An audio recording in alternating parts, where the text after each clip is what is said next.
The PPP's mid-year report makes no difference to the lives of Guyanese.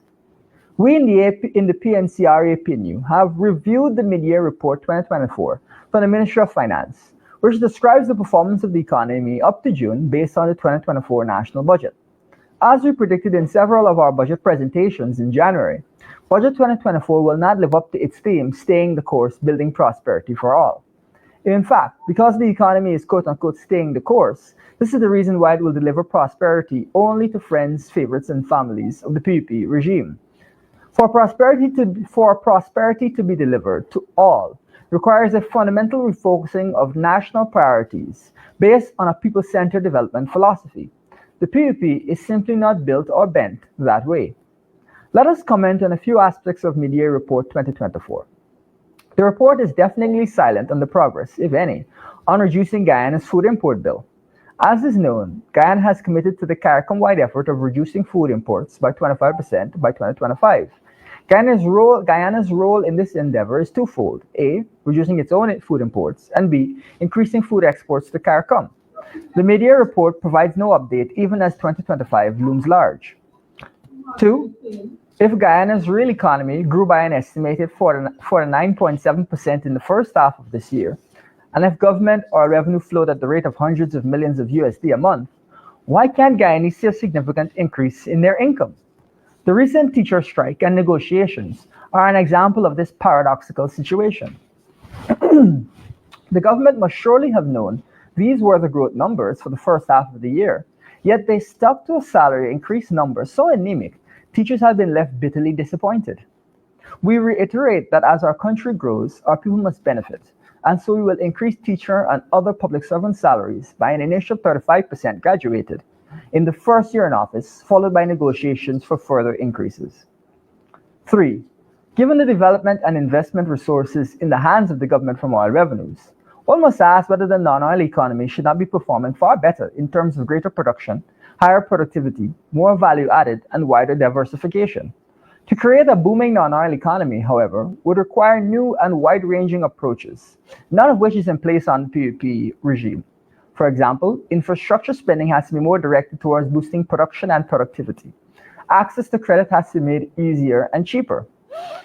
Access to land has to be simplified and depoliticized. Disposable income has to be increased several times. Corruption must be tamed, and so on. None of this will occur under the inept PPP. 4, the Ministry of Finance in its report speaks of the economic and fiscal risks the economy faces. In its list of 5 such risks, however, completely ignores several major risks. That is, the tens of billions of dollars lost to corruption, poor planning, and mismanagement. The more the government spends, the more this loss escalates. For the PPP, such losses do not constitute a problem. It is part and parcel of its modus operandi. There is no evidence, for instance, that the government is responding to the recommendations of the IMF for, quote-unquote, a strong and effective public financial management system and a robust public investment management framework. In fact, the IMF has continued to make these calls, even making it a couple of months ago in their latest report. 5, the reported 12-month June 2023 to June 2024 inflation rate of 4% is a number with no meaning. It is the butt of jokes. Apart from being a Georgetown-based index, it severely undervalues food inflation. Many citizens share the view that prices of essential food items have increased around 20% since mid-last year. This crisis has caused many Guyanese families to reduce the number of meals they eat as well as what they eat. Nevertheless, Vice President Jagdeo is on record as denying the existence of high inflation and the soaring cost of living. With that kind of attitude, do we want another term of the PPP? Under labor market conditions, page 67, the Ministry of Finance reports that, quote-unquote, manpower studies are being undertaken to address sector-specific manpower requirements.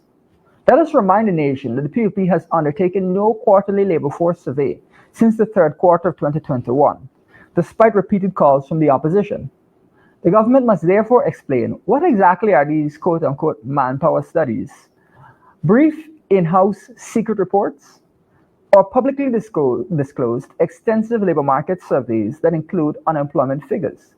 The government continues to talk about high unemployment, but with no data to support any high employment, but with no data to support any of its contentions. It is also, as a result of not doing surveys, unable to make any remark about the increase in wages in the country. 7. The mid-year report makes no mention of the need for any supplementary budgets. This most likely reflects the fact that the government's planning process, such as it is haphazard and spur of the moment.